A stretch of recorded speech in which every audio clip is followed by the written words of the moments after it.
corresponde estudiar el tema número 12 del seminario profético, la revelación de Jesucristo.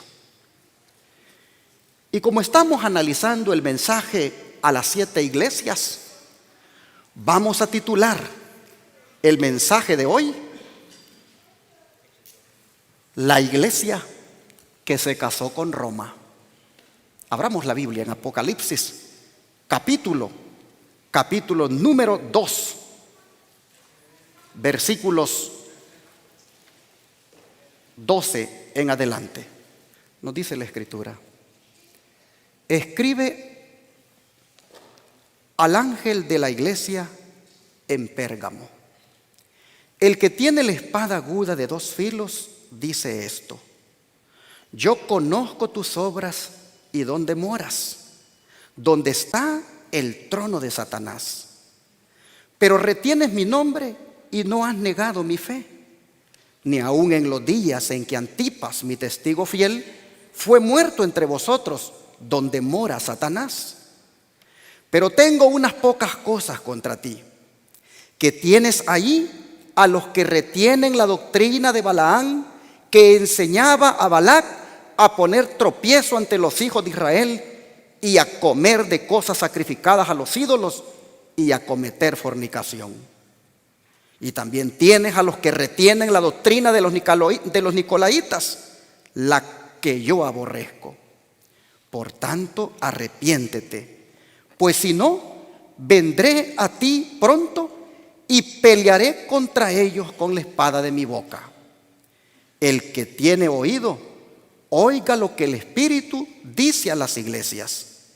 Al que venciere, daré a comer del maná escondido y le daré una piedrecita blanca, y en la piedrecita escrito un nombre nuevo, el cual ninguno conoce sino aquel que lo recibe. ¿Por qué decimos que esta iglesia, la de Pérgamo, es la iglesia que se casó con Roma? Porque esta es la iglesia que existió entre los años 313 y 538. Y esta fue la iglesia que hizo alianzas con el Imperio Romano. Y dichas alianzas han sido catalogadas por muchos como el matrimonio entre la iglesia y el Estado. Y aunque literalmente había una iglesia en la ciudad conocida como Pérgamo, en los días en que fue escrito el Apocalipsis por el apóstol Juan, y efectivamente esa iglesia estaba pasando por lo que Jesús nos dice aquí en la lectura que acabamos de leer, sus características de esa iglesia fueron las mismas por las que pasó la iglesia en los años antes mencionados, 313 a 538. No sé cuántos de ustedes han oído hablar del famoso Edicto de Milán. Ese famoso Edicto de Milán que en el año 313 el emperador romano Constantino el Grande firmó, declarando a la iglesia cristiana como una religión legal, en la cual más tarde él se vino a bautizar en el año 323. Convirtió Constantino el Grande a la iglesia cristiana en la religión oficial del imperio. Pero allí había una estrategia del diablo. El diablo lo que quería era derrotar a la iglesia. Como no la había podido vencer durante las persecuciones ejecutadas en el período de Esmirna, que ya lo estudiamos en los 2 estudios anteriores, como no pudo vencer a la iglesia, a pesar de tanta persecución, porque la sangre derramada de los cristianos era como semilla que hacía que brotaran más cristianos, Entonces Satanás cambió su estrategia y utilizó al emperador romano Constantino el Grande para infiltrarse en la iglesia cristiana y convertirla así en una iglesia popular, haciéndole de esa manera el peor de los daños. Pues fue a partir de entonces que el mundo se introdujo en la iglesia en su forma pagana, renunciando a la doctrina pura de Cristo y adoptando errores del paganismo, como también sus fiestas, entre las cuales todavía tenemos la celebración de la Navidad, el día de San Valentín, esa fiesta de los Reyes Magos, la Semana Santa, Día de la Madre, Halloween, entre otras. Por eso, con justa razón, cuando Jesús habla a la iglesia de Pérgamo, Él viene y se identifica en el versículo número 12 como el que tiene la espada aguda de dos filos. El Señor viene a esta iglesia con la espada, pero es una espada con filo por los dos lados. El Señor se hace presente para dividir, para separar la verdad de la mentira. El Señor viene, hermanos, con la espada de la verdad. Viene porque lo amerita. La iglesia se ha aliado con Roma. La iglesia se ha apartado de la verdad pura y está adoptando los errores del paganismo. Esta espada de dos filos, aguda, como dice el Señor aquí, es para que penetre en los corazones de todos los miembros de su iglesia que existió en ese año del 313 al 538. ¿Y por qué digo que esta espada es la espada de la verdad? Porque así ha sido revelado en el don profético. Evangelismo 104 dice: es la verdad desnuda la que como espada aguda de dos filos, que corta de ambos lados, ha de despertar a la vida espiritual a los que están muertos en delitos y pecados. Hermanos, nunca nos ofendamos cuando Dios con esta espada aguda nos habla fuerte. Nunca nos ofendamos. Ahí andan unos hermanos yéndose de la iglesia porque el pastor enamorado predica muy fuerte. Yo no soy el que predico fuerte, es Dios quien predica fuerte. Es Él el que habla. Que les duela, yo no tengo culpa, pero es la palabra del Señor. Es la espada aguda la que le penetra a uno, la que le golpea. No nos ofendamos, hermanos, porque miren lo que dice esta cita, que es la verdad desnuda la que como espada aguda de dos filos, que corta de ambos lados, ha de despertar a la vida espiritual a los que están muertos en delitos y pecados. Mis hermanos, cuando Dios nos amonesta con la palabra, es porque Él quiere que volvamos a la vida, porque estamos muertos en algo. Algo ya murió en nosotros. Hermanos, Pablo lo tenía bien claro. Miren lo que dice. Vamos a Hebreos capítulo 4, verso 12.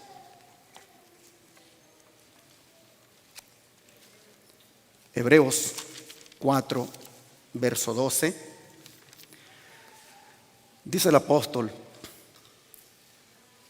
porque la palabra de Dios es viva y eficaz. ¿Cómo es la palabra de Dios, hermanos?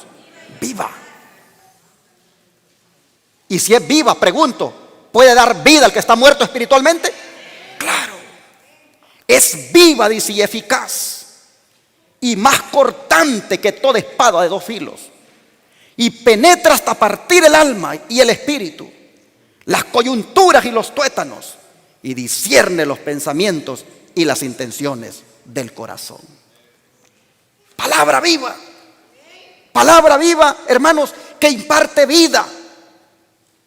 Así como en la creación su palabra impartió vida, también en esta nueva creación que hay en Cristo sigue impartiendo vida porque ella es palabra viva. Y hermanos,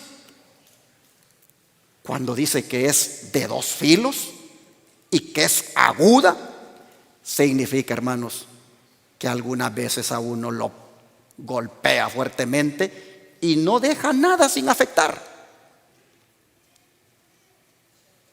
Miren lo que sigue diciendo el don profético.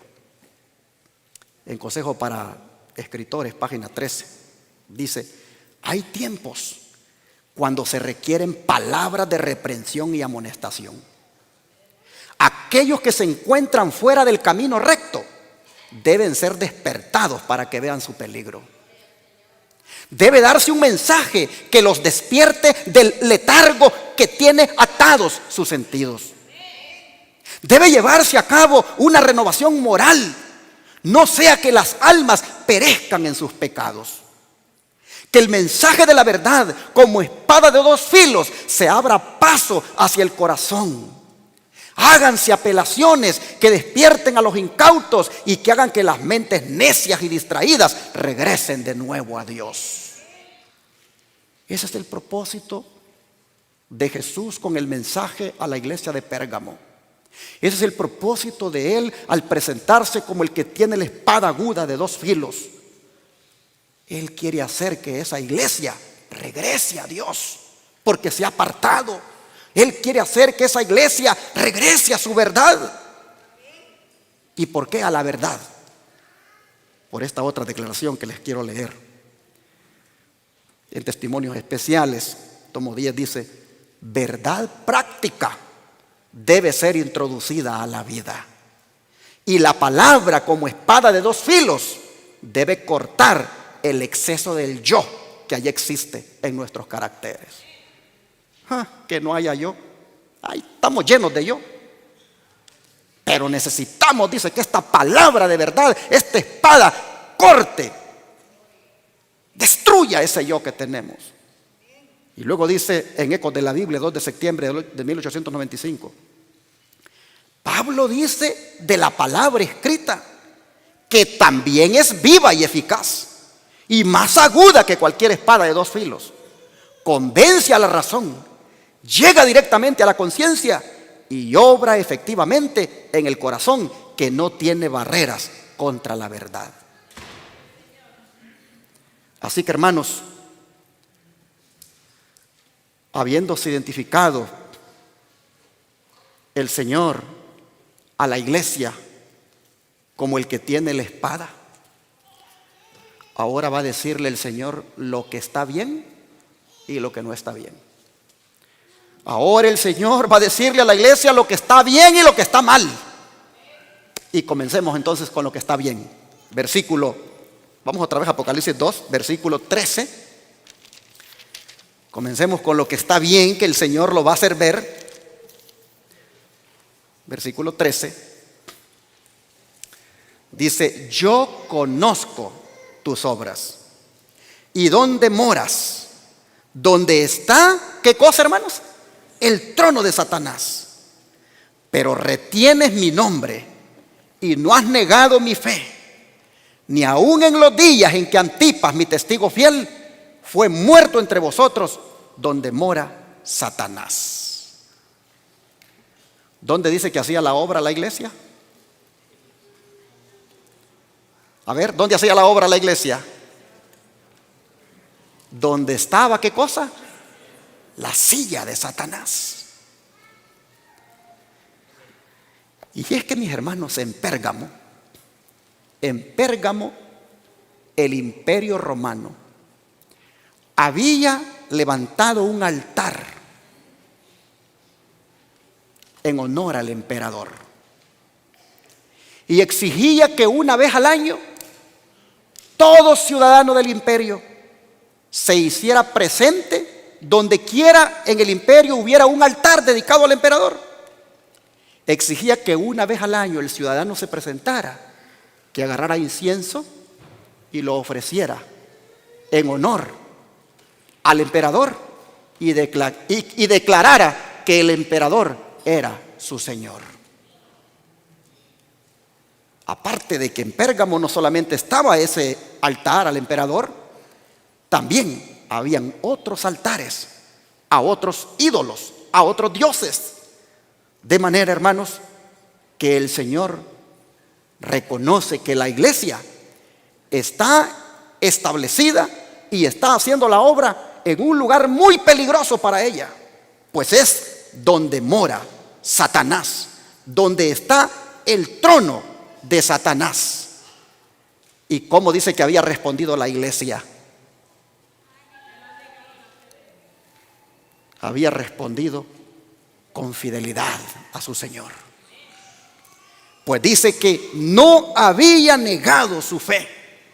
Había, mis hermanos, siendo ella allí probada, había, hermanos, salido con victoria. Pues dice que no había negado su nombre, retenía su nombre. No habían negado su fe, sino que más bien habían preferido morir como había muerto el hermano Antipas. Antipas fue un mártir ahí en Pérgamo. Antipas fue un cristiano que antes que declarar que el emperador era su Señor, había dicho que su Señor era Jesucristo. Y como Antipas, otros más. Por eso el Señor reconoce y dice lo bueno que tiene la iglesia, que a pesar de que está donde está la silla de Satanás, ha sido fiel, ha hecho la obra.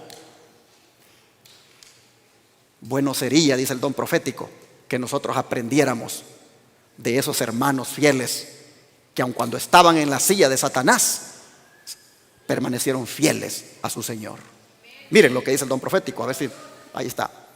Bueno sería para la iglesia, dice, y para el mundo, que los principios que aquellas almas vigorosas sostuvieron revivieran hoy en los corazones de los profesos hijos de Dios.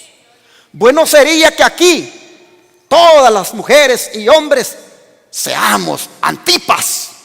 Bueno sería que aquí el Señor de los que estamos presentes se proveyera de Antipas que elegirán ser fieles a su Señor, aún les cueste la vida. Bueno sería, dice, para la iglesia y para el mundo, que los principios que aquellas almas vigorosas sostuvieron revivieran hoy en los corazones de los profesos hijos de Dios. Pero tristemente, mire lo que dice que se nota hoy. Nótase hoy, dice, una alarmante indiferencia respecto de las doctrinas que son como las columnas de la fe cristiana. Está ganando más y más terreno la opinión de que al fin y al cabo dichas doctrinas no son de vital importancia. Semejante degeneración del pensamiento fortalece las manos de los agentes de Satanás, de modo que las falsas teorías y los fatales engaños que en otro tiempo eran rebatidos por los fieles que exponían la vida para resistirlo, encuentran ahora, dice, aceptación por parte de miles y miles que declaran ser discípulos de Cristo. Conflicto de los siglos, página 43. Pero bueno sería de que nosotros seamos como los cristianos que retenían el nombre de Dios y que no negaban su fe allí en la silla de Satanás, donde estaba el trono de Satanás. Y ustedes dirán, ¿y por qué? ¿Por qué Jesús se puede referir a Pérgamo como el lugar donde está el trono de Satanás? Porque recuerden que Roma, en las profecías bíblicas, siempre ha sido simbolizado con un dragón. Y el dragón siempre ha sido símbolo del diablo. Y estos eran los tiempos cuando el imperio romano gobernaba. Y donde el imperio estaba, ahí estaba el dragón.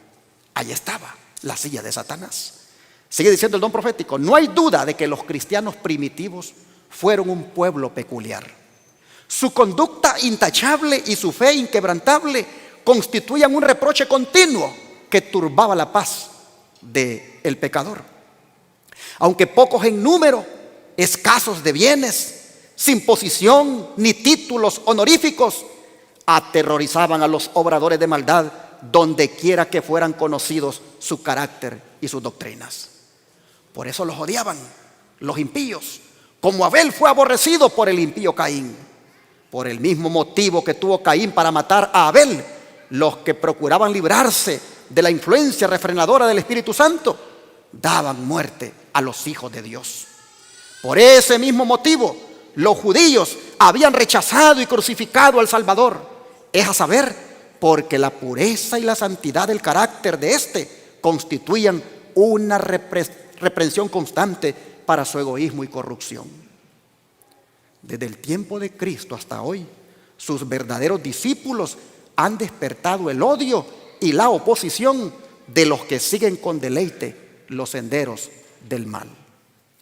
Conflicto de los Siglos, página 43. Así que, hermanos, ejemplo de esto que acabamos de leer, han sido todos los Antipas que han muerto por ser leales a la verdad.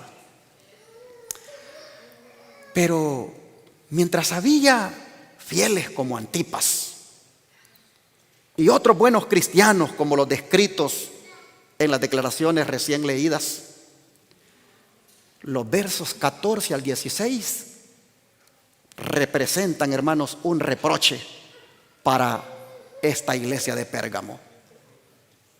Habían hermanos, sí, fieles y leales como Antipas, pero habían otros que tristemente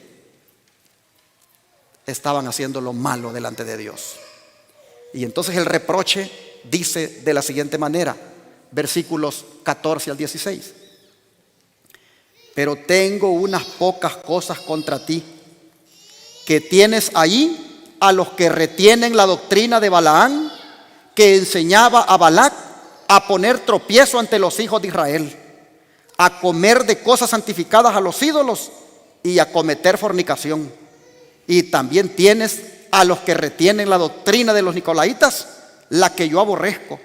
Por tanto, arrepiéntete, pues si no, vendré a ti pronto y pelearé contra ellos con la espada de mi boca. Hermanos, qué reproche del que tiene la espada aguda de dos filos. La iglesia, por lo que se ve en estos versículos, era culpable de idolatría. La iglesia era culpable de fornicación. Y el Señor se los hace ver recordándoles a Balaán y Balac. El Señor les está diciendo lo mismo que hizo Balaán y Balac contra el pueblo, contra mi pueblo de Israel. Lo mismo les dice, ustedes están haciendo. Como Balaán y Balac descarriaron a mi pueblo, así también le dice Dios a la iglesia de Pérgamo. Está ocurriendo aquí. Hay un Balaán y hay un Balac que están descarriando a la iglesia. Hermanos, la iglesia, si estaba en fornicación, si estaba en la idolatría, y si tenía la doctrina de los nicolaitas, que es convertir la gracia en libertinaje, ustedes se pueden entonces imaginar que en la iglesia había una mundanalidad terrible. Los hermanos estaban los sábados o los domingos, en este caso para traerlo a los tiempos de hoy, adorando a Dios, adorando a Jesús, pero con el mundo metido en sus vidas.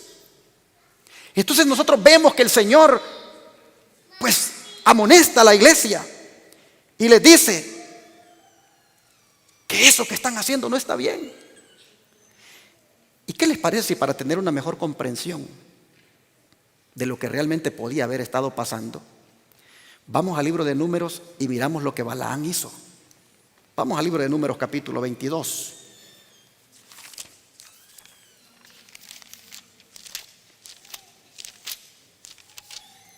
Capítulo 22, versículos 2 al 12.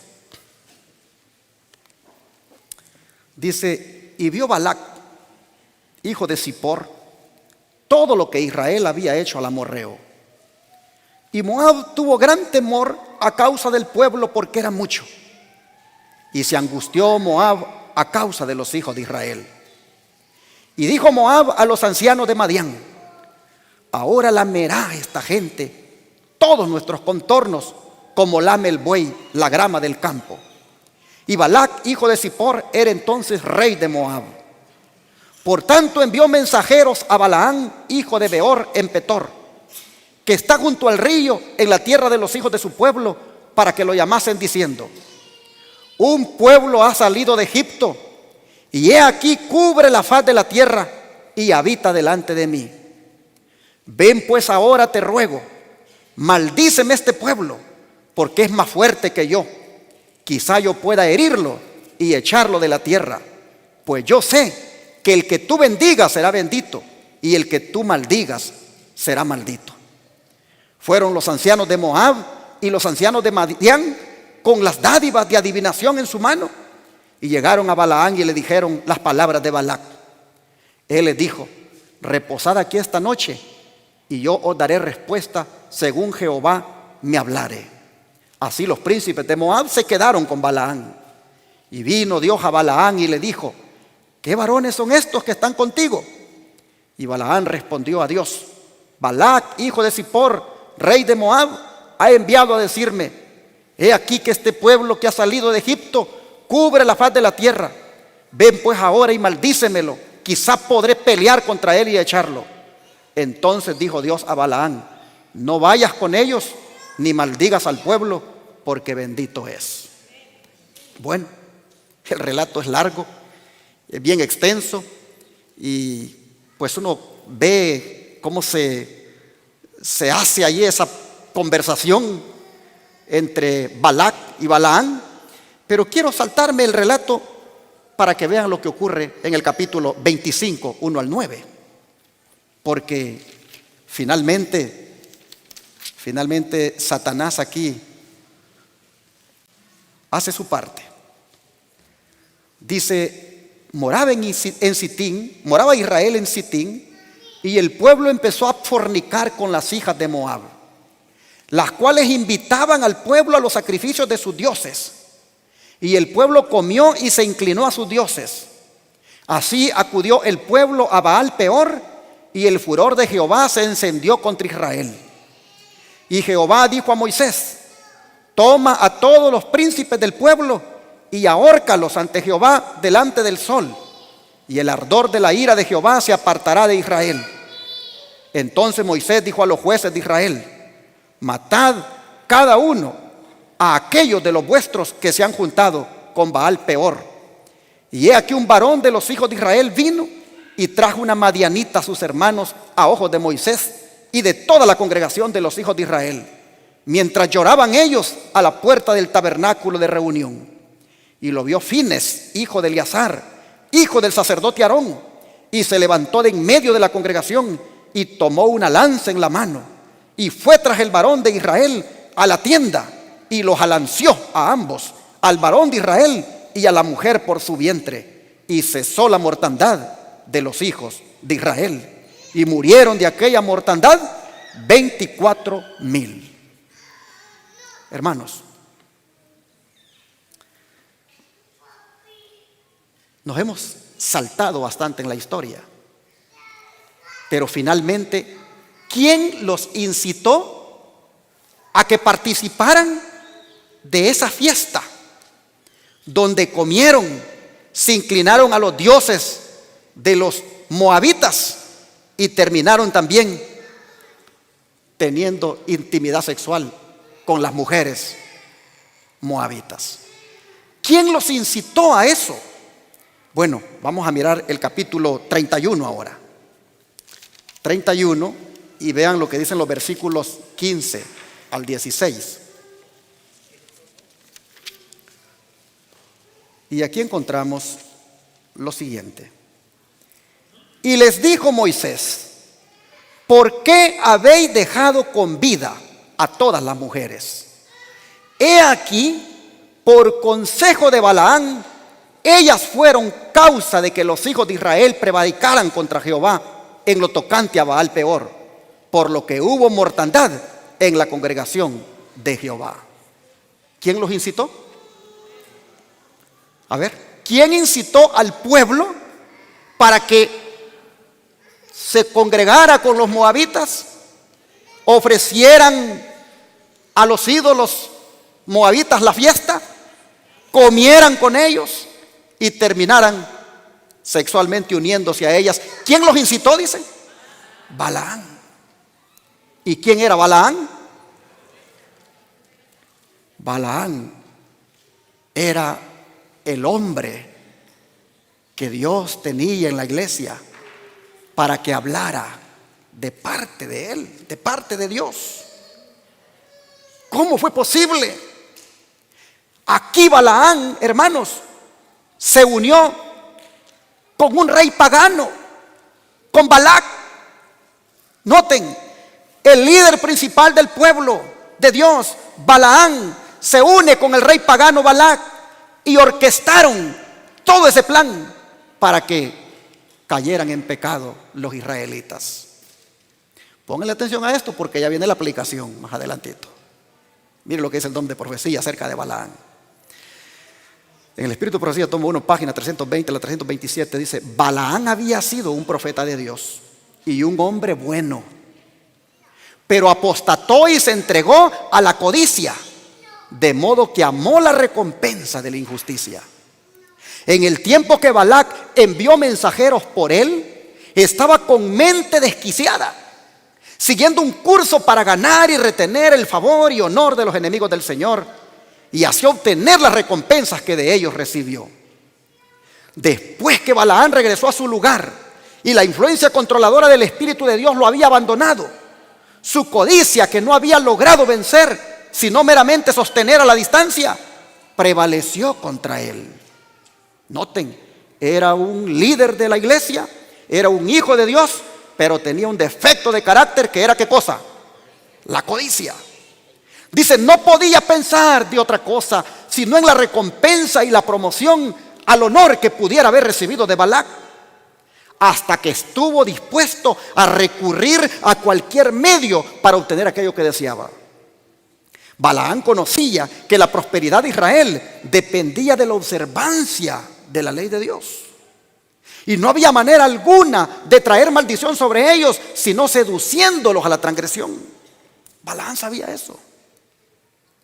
Decidió asegurar para sí la recompensa de Balac y la promoción que él deseaba, aconsejando a los moabitas el curso a proseguir para traer la maldición sobre Israel. Como yo no los puedo maldecir, dijo, que se maldigan ellos solos. Pero hagamos esto, entrampémoslos, hagamos una fiesta donde hayan mujeres, donde haya música, donde haya vino. Y así ellos solitos van a acarrear sobre sí la maldición. Dice, aconsejó a Balac a que proclamara una fiesta idólatra en honor a sus dioses ídolos, y él persuadiría a los israelitas a ir allí para que fueran deleitados con la música. Y entonces las mujeres madianitas más bellas seducirían a los israelitas a transgredir la ley y así corromperse. Y también los influenciaría a ofrecer sacrificio a los ídolos. Este consejo satánico tuvo demasiado éxito. Muchos de los israelitas fueron persuadidos por Balaán, porque lo consideraban como profeta de Dios, a unirse a él y de esa forma mezclarse con ese pueblo idólatra, uniéndose a él en la idolatría y fornicación. Ahora, hermanos, si en la lectura que hemos hecho de este párrafo, la palabra Balaán nosotros la sustituimos por la palabra iglesia, y la palabra Balac la sustituimos por Constantino el Grande, razón tiene Cristo cuando viene a Pérgamo y le dice: tengo esto contra ustedes, que retienen la doctrina de Balaán, cuando aliados con Balac indujeron a mi pueblo a que fornicara y que ofreciera alimentos a los ídolos y que transgrediera mi ley. Hermanos, la iglesia de Pérgamo, desde los años 313 al 538, Hermanos, actuó como que si nunca hubiera conocido a Dios. Aparte de esos poquitos como Antipas, que prefirieron morir. Aparte de esos poquitos que retuvieron el nombre del Señor. Ojo, hermanos, la gran mayoría de la iglesia, inducida por Balaán, el obispo de la iglesia, el anciano,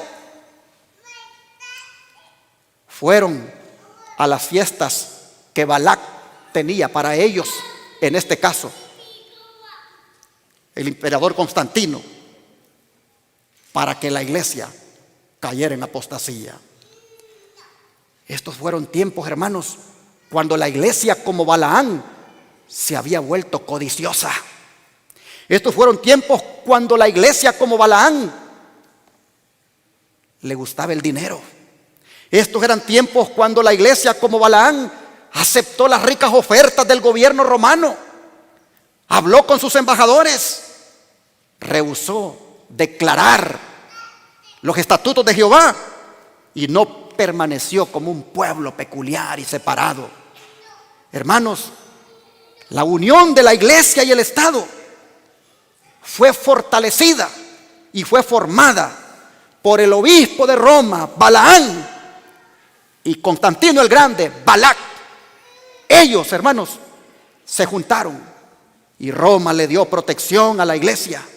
El poder civil se puso a la disposición de la iglesia. La iglesia recibió riquezas de Roma, recibió catedrales, recibió propiedades. Pero como sigue diciendo el don profético, miren ustedes, en vista de esto, dice Satanás, se propuso oponerse con más éxito al gobierno de Dios, implantando su bandera en la iglesia cristiana. Si podía engañar a los discípulos de Cristo e inducirlos a ofender a Dios, decaerían su resistencia, su fuerza y su estabilidad, y ellos mismos vendrían a ser presa fácil. El gran adversario se esforzó entonces por obtener con artificios lo que no consiguiera por la violencia. Cesó la persecución y la reemplazaron las peligrosas seducciones de la prosperidad temporal y del honor mundano. Por es que algunos dicen que esta fue la época cuando la iglesia se volvió mundana, que esta fue la época cuando la iglesia se volvió pagana. Y otros un poquito más polite o más diplomáticos dicen, esta fue la iglesia, el tiempo cuando la iglesia se casó con Roma. Dice, los idólatras fueron inducidos a aceptar parte de la fe cristiana, o sea, los paganos, al par que rechazaban, dice, otras verdades esenciales. Profesaban aceptar a Jesús como Hijo de Dios y creer en su muerte y en su resurrección, pero no eran convencidos de pecado, ni sentían necesidad de arrepentirse o de cambiar su corazón. Sí, los paganos venían, se bautizaban, venían, la iglesia crecía, la iglesia era popular. Habiendo hecho, dice, algunas concesiones, propusieron que los cristianos también hicieran las suyas para que todos pudiesen unirse en el terreno común de la fe en Cristo. Nosotros les damos catedrales, se acaba la persecución para ustedes, tienen el apoyo del gobierno, solamente denos algo, guarden el domingo como nosotros, que lo dedicamos al Dios Sol, dejen ese su sábado y únanse con nosotros en guardar el domingo. Hermanos, allí fue cuando la iglesia cristiana dejó de guardar el sábado y comenzó a introducirse el engaño garrafal del domingo como falso día de reposo. Dice, la iglesia se vio entonces en gravísimo peligro y en comparación con él, la cárcel, las torturas, el fuego y la espada eran bendiciones. Era mejor que los metieran a la cárcel, era mejor que fueran torturados, era mejor que fueran quemados, que fueran traspasados por la espada. Era mejor eso, a sacrificar los principios. Pero la iglesia, inducida por su líder religioso, el obispo de Roma, estaba siendo arrastrada para que con Balac se fusionara el paganismo con el cristianismo. Dice, algunos cristianos permanecieron firmes, declarando que no podían transigir. Otros se declararon dispuestos a ceder o a modificar en algunos puntos su confesión de fe y a unirse con los que habían aceptado parte del cristianismo, insistiendo en que ello podría llevarlos a una conversión completa. ¡Oh, qué trampa! Pensaron que así lo ganarían, cediendo en algunas cosas.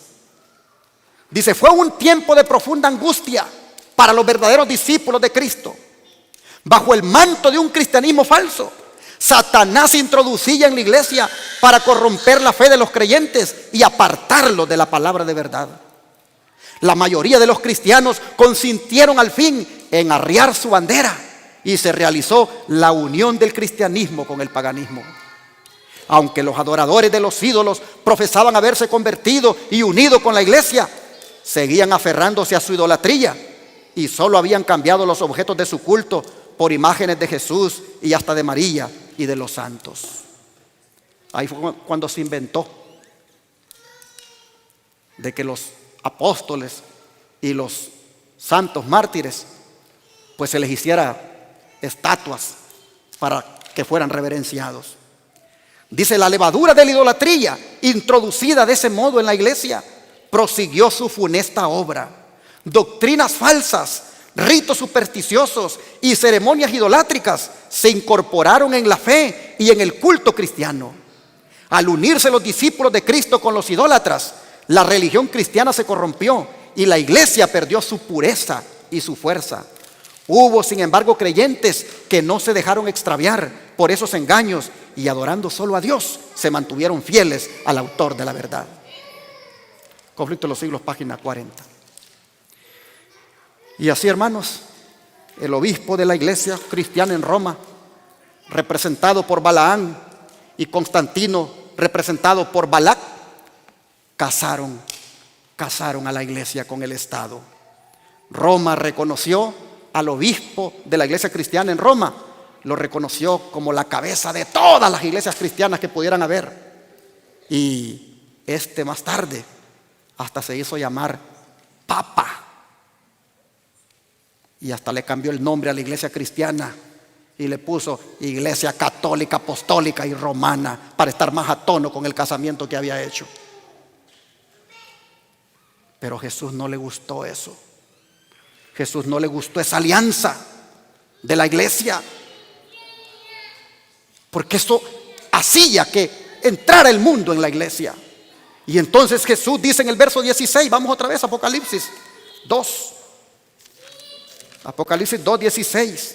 Jesús dice, por tanto, dice, ¿qué cosa? Arrepiéntete, pues si no, vendré a ti pronto y pelearé contra ellos con la espada de mi boca. Mis hermanos, el Señor, por lo que vemos aquí, no toleró esa apostasía.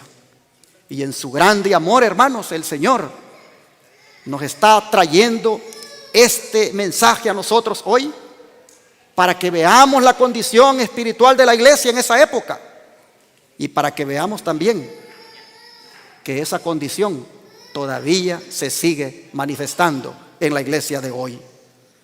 Lo que ocurrió en el pasado con la iglesia todavía sigue, hermanos, ocurriendo en el presente, pues las cosas siguen igual. De manera, hermanos, que también a nosotros Dios nos dice, arrepiéntete.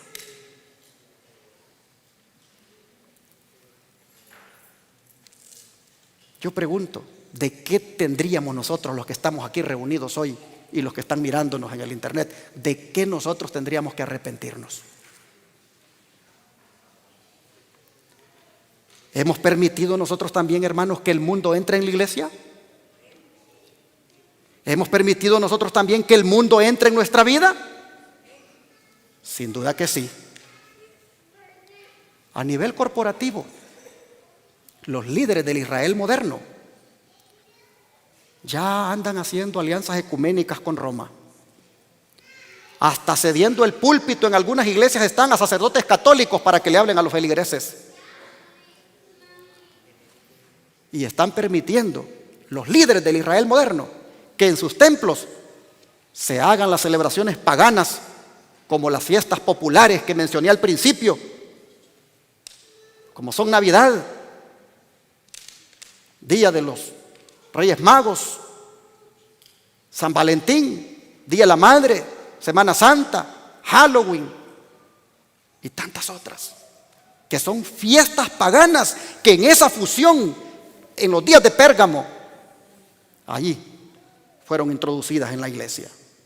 Hermanos, a nivel personal, mientras los líderes del Israel moderno, como todo Balaán, está con Balac, llevando al pueblo a la apostasía, a nivel personal, hermanos, los miembros de la iglesia del Israel moderno, tristemente, también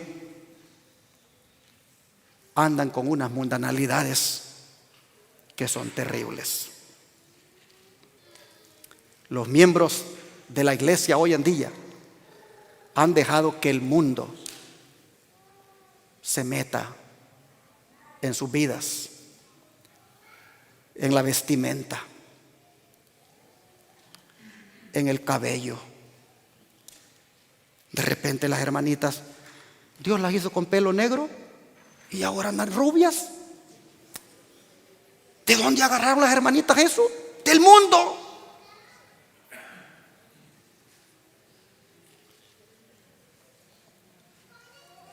Con las joyas, con la alimentación, con las diversiones. Se ha perdido, mis hermanos, la peculiaridad de pueblo santo adquirido por Dios en este tiempo. Y en las iglesias independientes, hermanos, en las iglesias independientes de la conferencia o asociación, no es la excepción, incluyendo aquí con nosotros. Si de algo yo, por la gracia del Señor, podré decir que yo no soy culpable, es que, hermanos, yo no les haya amonestado a ustedes en cuanto a las normas cristianas. Esta iglesia, desde este púlpito, parezco predicador cuadrado. Es decir, no hay por dónde. Parezco anticuado, parezco regañón, pero es que la espada de dos filos habla como habla, hermanos. Y si hay mundanalidad en la iglesia, no la vamos a permitir. Y voy a decirlo en el nombre del Señor ahora. Por favor, ninguna hermanita venga aquí a ministrar si anda con su blusa escotada todavía. Si anda con su falda toda pegada y ceñido su cuerpo, no venga aquí a ministrar, por favor. Porque de eso sí yo le voy a dar cuenta a mi Dios. Porque el encargado de este púlpito, el encargado de este servicio, por la gracia de Dios, soy yo. Y yo le daré cuenta a mi Dios si lo permito. Le pido en el nombre del Señor, cuando le den una participación, póngase la ropita más floja, más decente, cúbrase todo su cuerpo y venga a dar un testimonio de que verdaderamente es una hija de Dios.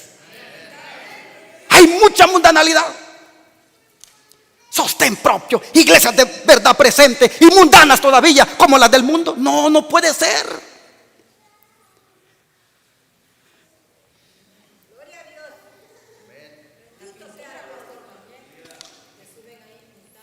Hermanos, yo he mirado un retroceso. Yo he mirado un retroceso y tengo un dolor en mi corazón. Yo he mirado que ustedes se han vuelto duros de corazón, porque a pesar de tanto mensaje que en el nombre del Señor les he dado aquí, ustedes últimamente se están volviendo a vestir igual que las mundanas. Están adornándose igual que las mundanas. Yo les digo en el nombre del Señor, a Dios no le gusta que sus hijos sean mundanos. Dios quiere que sus hijos sean un pueblo peculiar, que sus hijos se les note en su pelo, que se les note en su vestimenta, que les note en todo lo que son, que verdaderamente han sido convertidos. Hermanos, en el nombre de Jesús, miren, no se vayan para otra iglesia de bravos. No se vayan para otra iglesia porque no les gusta. Hermanos, la espada aguda de dos filos está hablando. Se han vuelto, dice, como Balaán y Balac. Están fornicando. Están otra vez con el mundo. Yo no lo puedo resistir, dice el Señor. Han dejado que el mundo se meta. Oh, hermanos, les pido en el nombre del Señor, humillémonos y aceptemos la palabra de Dios tal como es.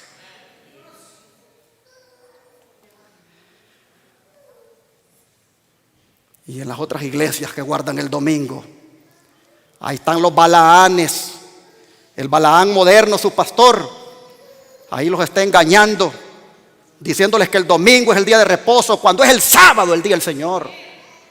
El Balaán moderno, el pastor que tienen allí, está arrastrando a los creyentes a un estilo de adoración mundana, con música de reggaetón, con música de bachata, con música de balada, con música ranchera, con música romántica y quién sabe otro género, solo con letra cristiana.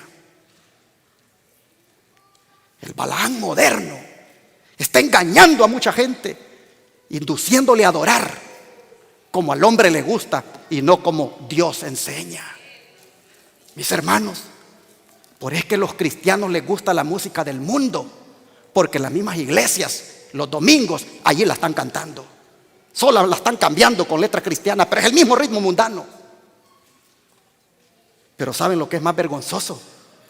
Que el pueblo adventista, que el pueblo que dice que es el pueblo remanente, el depositario de la verdad, ande imitando también a esos hermanos en su forma de adorar ahora. Oh, hermanos, hemos llegado tan lejos que cuando a un hermanito de la verdad presente le suena el teléfono y se le había olvidado bajarle volumen, lo que se escuchó fue una música mundana. ¿Cómo puede ser? Eres de la verdad presente, eres del pueblo remanente y todavía andas en ese teléfono, música mundana cuando te suena, cuando alguien te llama. No puede ser eso.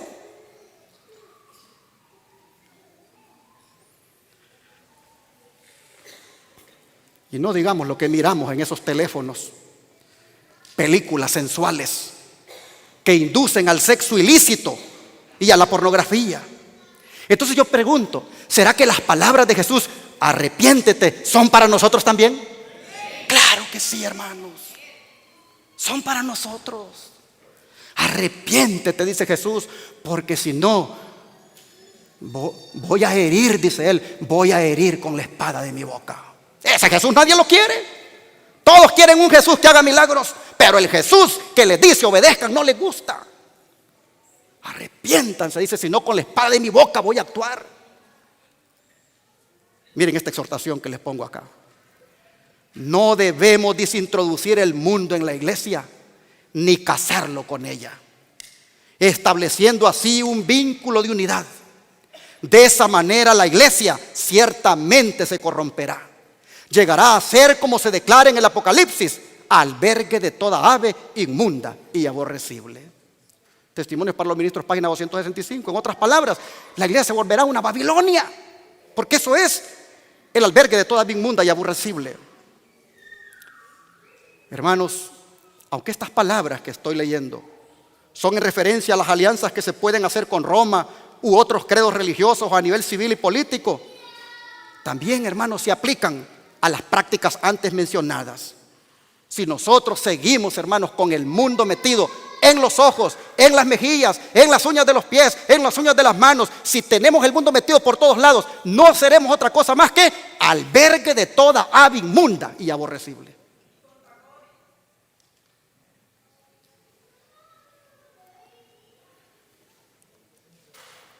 Pero el Señor tiene un llamado para nosotros.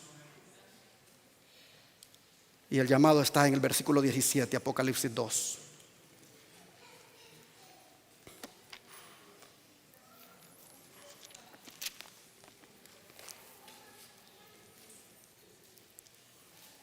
El que tiene oído, oiga lo que el Espíritu dice. ¿A Pérgamo? A las iglesias. ¿Incluye la de nosotros? Claro. El que tiene oído, oiga lo que el Espíritu dice a las iglesias.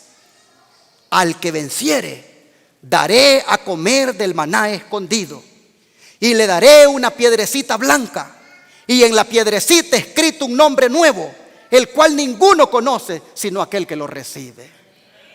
Mis hermanos, ha habido un debate entre los eruditos por querer saber cuál es la piedrecita blanca. Y yo busqué en el espíritu de profecía a ver si encontraba algo que me respaldara, pero pues tampoco encontré. No encontré nada. Pero dentro de las explicaciones que han dado me pareció una bien interesante. Y es que dice que en aquellos tiempos antiguos, cuando había un juicio, el jurado hacía valer el veredicto a través de una piedra blanca, indicando que quedaba perdonado el acusado, o una piedrita negra, indicando que era condenado. Y algunos entonces dicen que cuando Jesús dice que nos va a dar si vencemos, porque es condicional, que nos va a dar si vencemos, ¿qué cosa? El mundo en nuestras vidas. Si vencemos, ¿qué cosa? Esa transigencia con el mal. Si vencemos toda la mundanalidad que se nos ha metido. Si vencemos, dice el Señor, yo, dice, les voy a dar primero a comer ¿de qué cosa? Del maná escondido. Y el maná escondido, hermanos, no es otra cosa que una referencia a su santa palabra, pero también al maná literal que comeremos en el cielo. Yo les voy a dar de eso, dice, y les voy a dar la piedrecita blanca. En otras palabras, dice el Señor, a los que venzan, a los que se arrepientan de esa conducta, yo, dice el Señor, les doy la piedrecita blanca, diciéndoles con esto que quedan perdonados, que quedan absueltos. Y en la piedrecita blanca, de una vez, dice el Señor, les pongo ¿qué cosa? Su nombre nuevo. ¿Y con qué está asociado el nombre en una persona? Con el carácter. De manera, dice Jesús, que yo no solamente lo voy a perdonar si se arrepienten, sino que también les voy a dar un nuevo carácter. Dice el Señor, voy a hacer de ustedes una persona diferente. Hermanos, miren lo que dice el don profético. El que tiene oído, dice, oiga lo que el Espíritu dice a las iglesias. Es de consecuencia que oigamos atentamente y obedezcamos. Entrad en relación cerrada con Cristo. Manténgase el alma en contacto constante con el mundo y sus costumbres llegarán a ser vuestras. Sus prácticas serán vuestras prácticas. Si os ubicáis donde veréis y oiréis y sentiréis y actuaréis como ellos hacen. Salid de en medio de ellos, dice el Señor, y sed santos y no toquéis lo inmundo. Tornémonos al Señor con presteza. Tornémonos, Riván Gerald. Tornarse, Riván Gerald 6-7-1887. Tornarse no es otra cosa que arrepentirnos. De manera, hermanos, que si nosotros hacemos esto, con toda seguridad, el Señor hará lo que ha prometido. Nos perdonará, nos dará a comer de su palabra y nos dará un nuevo carácter. Yo quisiera en esta hora animarles a todos para que acepten la oferta de Dios, para que aceptemos todos la oferta del Señor. Hermanos, yo quiero animarles a todos a que rompamos con el mundo hoy. Pregunto, ¿cuántos quieren su piedrecita blanca? ¿Cuántos quieren que el Señor les perdone y les dé un nuevo carácter? Entonces, mis hermanos, arrepintámonos de la manera mundana con la cual hemos estado viviendo. Arrepintámonos de todas esas prácticas mundanas que hemos estado trayendo. Música mundana, vestimenta mundana, adornos mundanos, todo lo que tiene que ver con el mundo, quitémoslo, hermanos. No dejemos que nos convirtamos en un lugar que es albergue de ave inmunda y aborrecible. Mi deseo y oración es que la espada aguda de dos filos que habló esta mañana haya penetrado hasta los tuétanos de tu corazón. Mi deseo es que esta espada aguda de dos filos que habló haga la obra en tu corazón. Mi deseo es que esta palabra no vuelva a ti vacía. Mi deseo en el nombre del Señor es que nos humillemos todos para recibir la piedrecita blanca. Que Dios le bendiga.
cualquier nación y en pecado gobernar.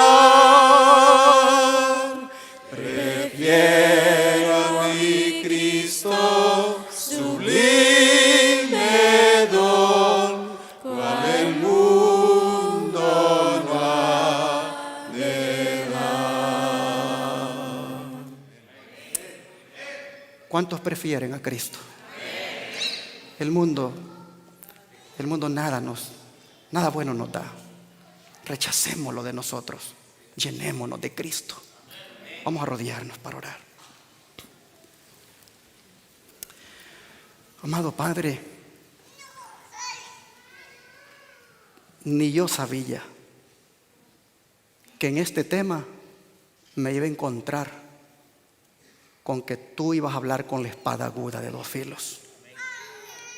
Tú sabes, Señor, que estudiando el tema comencé a mirar, comencé a encontrar y comencé, Señor, a ver de que no estabas contento con la iglesia, que para nada te agradaba la condición de la iglesia, condición de mundanalidad y de compromisos con los gobiernos de la tierra. Oh Señor, en esta hora nosotros como iglesia aceptamos tu reprensión.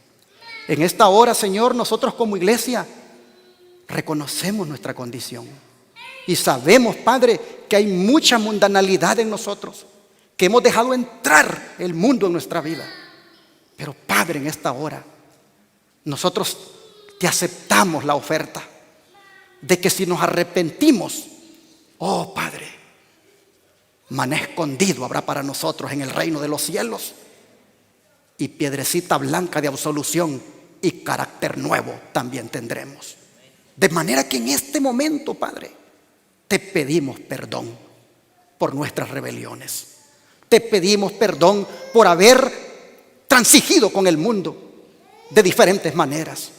Te pedimos perdón, Señor, por haber permitido que el mundo entrara en la iglesia a través de nosotros. Oh Padre, la iglesia somos nosotros. Oh Padre, perdónanos. Perdónanos las veces, Señor, que hemos dejado que el mundo nos invada. Hoy te rogamos que nos des tu perdón, que nos des, Señor, un nuevo carácter, que nos des, Padre, ese privilegio de ser perdonados y de ser transformados. Rogamos esto en el poderoso nombre de Cristo Jesús. Amén.